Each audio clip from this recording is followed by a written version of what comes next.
कहानी की शुरुआत होती है गांव के मुखिया की पत्नी से, जिसे सजने संवरने का बहुत शौक है। उसकी बाली कहीं गिर जाती है और जैसे ही वह उसे उठाने के लिए नीचे झुकती है, अचानक एक सांप फुफकारता हुआ बाहर निकल आता है। यह देखकर उसके होश उड़ जाते हैं। गांव का मुखिया फौरन सांप पकड़ने में माहिर राजा कन्नू को मदद के लिए बुलाता है। राजा कन्नू बड़ी आसानी से गोदाम में सांप को पकड़ लेता है और साथ ही मुखिया की पत्नी की जमीन पर गिरी हुई बाली भी ढूंढ कर दे देता है। नेक दिल राजा कन्नू इस काम के लिए एक पैसा भी नहीं लेता। लोग कहते हैं कि अच्छे लोगों के साथ हमेशा अच्छा होता है, लेकिन यही घटना राजा कन्नू के लिए एक भयानक सपना लेकर आती है। अगले ही दिन मुखिया के घर में चोरी हो जाती है और सारे गहने लूट लिए जाते हैं। मुखिया की पत्नी शक के तौर पर सबसे पहला नाम राजा कन्नू का लेती है, सिर्फ इसलिए क्योंकि कल सांप पकड़ते समय उसने उसके गहने देखे थे। पुलिस की एक टोली फौरन राजा कन्नू को गिरफ्तार करने उसके घर पहुंच जाती है। इत्तेफाक से उस वक्त राजा कन्नू काम के सिलसिले में शहर से बाहर एक ईंट भट्ठे पर मजदूरी कर रहा होता है। पुलिस को लगता है कि वह जुर्म कबूल करने के डर से भाग गया है। वे जबरदस्ती राजा कन्नू की पत्नी सेंगानी और उसके भाई को पकड़कर पुलिस स्टेशन ले आते हैं। उस समाज में पिछड़े आदिवासी समुदाय के लोगों के लिए कोई मानवाधिकार नहीं होता। पुलिस बेरहमी से उन पर राजा कन्नू का पता पूछने के लिए अत्याचार करती है, यहाँ तक कि यह जानने के बाद भी कि सेंगानी गर्भवती है, वे जरा भी रहम नहीं दिखाते। दूसरी ओर ईंट भट्ठे पर मेहनत कर रहा राजा कन्नू इन सबसे पूरी तरह अनजान था। जब पुलिस उसे पकड़ने के लिए भट्ठे पर पहुंचती है तो वह वहां से कुछ ही देर पहले निकल चुका होता है। इससे पुलिस का शक और भी गहरा हो जाता है कि चोर वही है। राजा कन्नू अपनी मजदूरी के पैसों से अपनी बेटी के लिए एक तोहफा खरीदता है। जब वह खुशी खुशी घर की ओर जा रहा था, तभी अचानक दो लोगों ने उसे दीवार से सटाकर दबा दिया। जब पुलिस वहां पहुंचती है तो वह बिना कुछ कहे पहले उसे पीटती है। राजा कन्नू, जो पूरी तरह से हैरान और बेखबर था, उसे पीटते हुए पुलिस स्टेशन ले जाया जाता है। उसके पहुंचने के बाद ही उसकी पत्नी को रिहा किया जाता है। उनसे चोरी का जुर्म कबूल करवाने के लिए पुलिस उन्हें उल्टा लटका देती है और बेरहमी से मारती पीटती है। इतना ही नहीं, उनके जख्मों पर मिर्च तक मल दी जाती है। अगले दिन जब सेंगानी अपने पति से मिलने आती है तो राजा कन्नू का पूरा शरीर घावों से भरा होता है। उसका भाई अब और दर्द बर्दाश्त नहीं कर पा रहा था और झूठा जुर्म कबूल करने के लिए तैयार था, लेकिन राजा कन्नू इसके लिए राजी नहीं हुआ। उसका मानना था कि जख्म तो कुछ दिनों में भर जाएंगे, लेकिन इज्जत एक बार चली गई तो दोबारा कभी लौट कर नहीं आएगी। उन्हें वकील चंद्रू के बारे में पता चलता है। वे चंद्रू से मिलते हैं और उन्हें शुरू से लेकर अंत तक पूरी घटना बताते हैं। लेकिन जब चंद्रू पुलिस की जांच रिपोर्ट देखता है तो उसे पता चलता है कि हालात उनके बहुत खिलाफ हैं। रिपोर्ट में लिखा था कि वे हिरासत से भाग गए थे, जिसके बाद एक डॉक्टर और एक दवा की दुकान के मालिक ने उन्हें देखा था। एक सुनार ने भी गवाही दी थी कि 3 लोगों ने उसे चोरी के गहने बेचने की कोशिश की थी। सारे सबूत इसी ओर इशारा कर रहे थे कि गहने उन्होंने ही चुराए थे और सजा के डर से भाग गए थे। लेकिन चंद्रू को पूरा यकीन था कि राजा कन्नू निर्दोष है और यह सब पुलिस की पुरानी चालें हैं। वह सेंगानी को हाईकोर्ट में मानवाधिकार याचिका दायर करने और मामले की दोबारा जांच की मांग करने की सलाह देता है। यह एक बहुत मुश्किल लड़ाई होने वाली थी। कोर्ट में पुलिस का वकील यह कहकर याचिका खारिज करने की मांग करता है कि उनके पास पुख्ता सबूत और गवाह हैं, लेकिन चंद्रू पुलिस रिपोर्ट की सच्चाई पर ही सवाल खड़ा कर देता है और पुलिस के गवाहों से अदालत में जिरह करने की इजाजत मांगता है। क्लिनिक का डॉक्टर और दवा की दुकान का मालिक एक एक करके गवाही देने आते हैं। पहली नजर में सबूत अकाट्य लग रहे थे, लेकिन चंद्रू ने अपनी जांच में कुछ ऐसी खामियां ढूंढ निकाली थीं जो बिल्कुल भी तार्किक नहीं थीं। उसने उस इंस्पेक्टर से सवाल किया जिसने जांच रिपोर्ट तैयार की थी, दवा की दुकान पुलिस स्टेशन से कितनी दूर है और किस दिशा में है।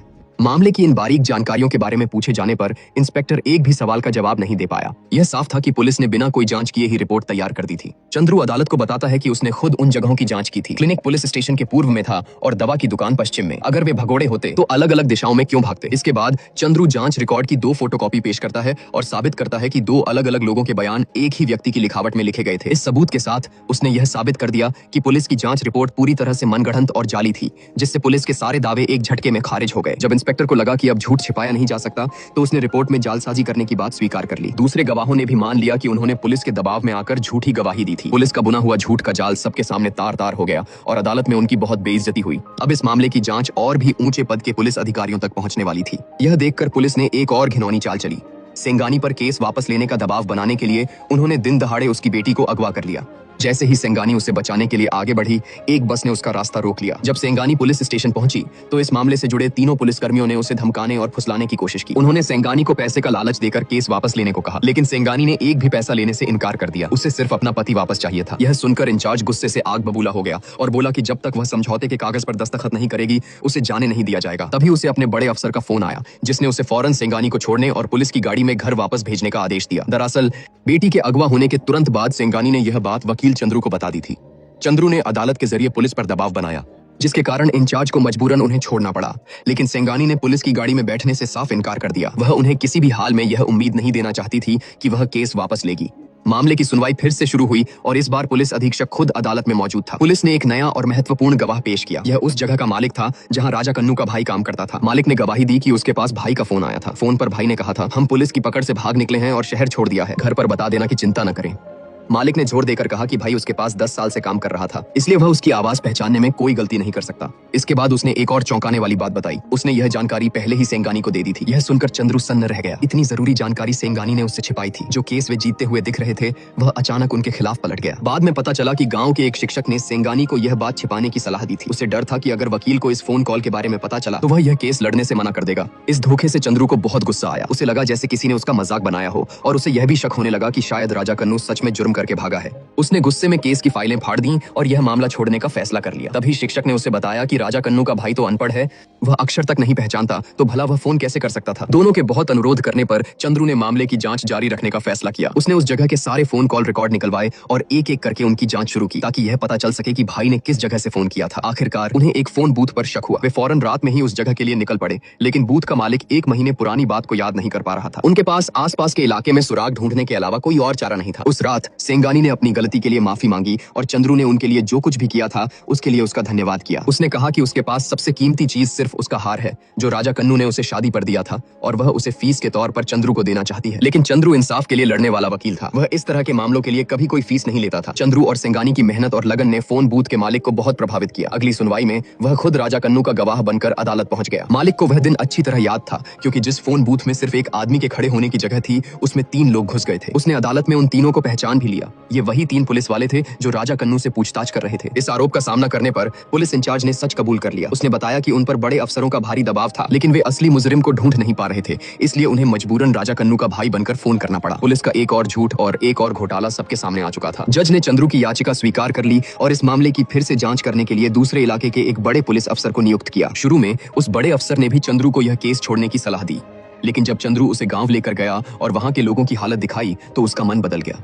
उस गांव के ज्यादातर लोग पुलिस के झूठे मुकदमों और बर्बरता का शिकार हो चुके थे। उन्हें ऐसे जुर्म कबूल करने के लिए पीटा जाता था जो उन्होंने कभी किए ही नहीं थे। यहाँ तक कि बच्चों को भी नहीं बख्शा जाता था। पिछड़ी जाति का होने के कारण उनकी फरियाद सुनने वाला कोई नहीं था। यह मंजर देखकर वह बड़ा अफसर अंदर तक हिल गया। उसने चंद्रू के साथ मिलकर इस मामले की तह तक जांच करने का फैसला किया। सबसे पहले वे राजा कन्नू के घर गए, फिर पुलिस स्टेशन जाकर एक एक से पूछताछ की। यह साफ था कि राजा कन्नू के खिलाफ चोरी का एक भी सबूत नहीं था, लेकिन सबसे बड़ी पहेली यह थी कि राजा कन्नू और बाकी दोनों लोग पूरी तरह गायब हो चुके थे। उनका कोई नामो निशान नहीं था। उन्हें शक हुआ कि शायद उन्हें किसी दूसरी पुलिस ने पकड़कर किसी और जेल में डाल दिया है। एक तरफ सेंगानी को अलग अलग जेलों में उन्हें ढूंढने के लिए भेजा गया और दूसरी तरफ वे पुलिस के रिकॉर्ड खंगालने लगे, लेकिन राजा कन्नू का कोई अता पता नहीं चला। आखिरकार एक सीमा पर बने पुलिस स्टेशन में उन्हें एक सुराग मिला। कुछ समय पहले वहां एक सड़क दुर्घटना हुई थी जिसमें एक व्यक्ति की मौत हो गई थी। जब तस्वीर से पहचान की गई तो पता चला कि मरने वाला राजा कन्नू ही था। यह खबर सुनकर सेंगानी पूरी तरह टूट गई। इतने संघर्ष और इंतजार के बाद उसे जो मिला वह एक लाश थी। यह सब देखकर वकील चंद्रू का न्याय के लिए लड़ने का संकल्प और भी मजबूत हो गया। अंत में इस मामले में शामिल तीनों पुलिसकर्मियों ने अपने बड़े अफसर के सामने सच उगल दिया। उन्होंने कबूल किया कि वे केस को जल्द से जल्द बंद करने के लिए राजा कन्नू पर अत्याचार कर रहे थे, लेकिन राजा कन्नू किसी भी हाल में झूठा जुर्म कबूल करने को तैयार नहीं था। गुस्से में आकर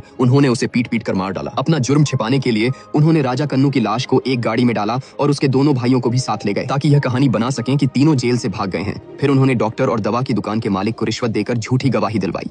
इसके बाद उन्होंने राजा कन्नू की लाश को सड़क के किनारे फेंककर उसे एक सड़क हादसे का रूप दे दिया, लेकिन पुलिस अधीक्षक ने अपनी साख बचाने के लिए उन तीनों का साथ दिया। उसने अदालत में यही कहानी दोहराई कि राजा कन्नू भागने के दौरान एक सड़क हादसे में मारा गया और बाकी 2 लोग डर के मारे अब तक भागे हुए हैं। उसने अदालत से जांच की अर्जी खारिज करने की मांग की, लेकिन चंद्रू ने एक बार फिर पुलिस के झूठ का पर्दाफाश कर दिया। पुलिस ने कहा था कि राजा कन्नू रात 9:50 पर भागा और उन्होंने 10 बजे के करीब अपने बड़े अफसर को फोन पर सूचना दी, लेकिन चंद्रू की जांच में पता चला कि उस रात सिर्फ एक ही कॉल 9:10 पर की गई थी। उसके बाद कोई कॉल नहीं की गई। यह साफ था कि पुलिस एक बार फिर झूठ बोल रही थी। सुनवाई को 10 दिनों के लिए टाल दिया गया। पहले पुलिस के लिए ऐसे मामले आसानी से रफा दफा हो जाते थे, लेकिन इस बार उनका सामना चंद्रू जैसे जिद्दी वकील से हुआ था। यह देखकर कि उनका पर्दाफाश होने वाला है, पुलिस डरने लगी। तभी चंद्रू के दिमाग में एक बात खटकती है जिसे वह समझ नहीं पा रहा था। अगर मालिक को इतना यकीन था कि फोन पर भाई की ही आवाज थी, तो पुलिस ने खुद फोन करने की बात क्यों कबूल की? इसका एक ही जवाब हो सकता था, पुलिस ने भाई के पास खड़े होकर उसे मजबूर करके वह फोन करवाया था। चंद्रू ने फौरन अपनी खोज का दायरा उस फोन बूथ के पास की जेलों पर केंद्रित कर दिया और आखिरकार शिक्षक ने भाई को वहीं ढूंढ निकाला। अंतिम सुनवाई के दिन पुलिस ने एक आखिरी बार बचने की कोशिश की, लेकिन इस बार उन्हें कोई मौका नहीं मिला। भाई ने अदालत में उस दिन जेल में हुई पूरी घटना का बयान दिया और बताया कि कैसे उसे धमकाकर उस फोन बूथ से फोन करवाया गया था। तभी फोरेंसिक डॉक्टर ने भी गवाही दी। उसने बताया कि राजा कन्नू की मौत का कारण उसकी पसली का टूटना और दिल में धंस जाना था, जो ऐसा लगता था जैसे किसी ने उसकी छाती पर जोर से लात मारी हो। हालांकि एक सड़क हादसे में भी ऐसा हो सकता था, लेकिन उसे राजा कन्नू की आंखों में मिर्च का पाउडर मिला था। यह नामुमकिन था कि कोई इंसान अपनी आंखों में मिर्च पाउडर के साथ इतनी दूर तक भाग सके। पुलिस अधीक्षक अब भी बहस करने की कोशिश कर रहा था, लेकिन इसके बाद बड़े अफसर की जांच रिपोर्ट ने उनके बचने के सारे रास्ते बंद कर दिए। बड़े अफसर ने खुलासा किया कि स्थानीय पुलिस ने चोरी के असली मुजरिम को पहले ही पकड़ लिया था। वह ऊंची जाति का था और उसने पुलिस इंचार्ज को रिश्वत दी थी। अंत में राजा कन्नू को बलि का बकरा बना दिया गया। जांच टीम को लाश फेंकने की जगह से गाड़ी के टायर के निशान और खून के धब्बे मिले थे, जो जांच करने पर स्थानीय पुलिस की जीप और उन तीनों पुलिस कर्मियों के ही निकले। आखिरकार सच सबके सामने था। राजा कन्नू को सभी आरोपों से बरी कर दिया गया। अदालत ने तीनों पुलिस कर्मियों को गिरफ्तार करने का आदेश दिया और सेंगानी को मुआवजे के तौर पर जमीन का एक टुकड़ा देने का हुक्म सुनाया। यह सिर्फ सेंगानी की जीत नहीं थी, बल्कि यह निचली जाति के उन सभी लोगों की जीत थी। इस पूरी कहानी में असली गुनहगार कौन है? वो पुलिस वाले जिन्होंने अत्याचार किया, या वो पूरा सिस्टम जो कमजोर और बेआवाज लोगों पर ऐसा जुल्म होने देता है? यह कहानी हमें समाज की एक कड़वी सच्चाई दिखाती है। आपको क्या लगता है, क्या आज भी हमारे देश में राजा कन्नू जैसे बेगुनाहों के साथ ऐसा अन्याय होता है? इस कहानी के किस सीन ने आपको सबसे ज्यादा झकझोर कर रख दिया? वो लम्हा कमेंट्स में शेयर कीजिए जिसने आपको सोचने पर मजबूर कर दिया।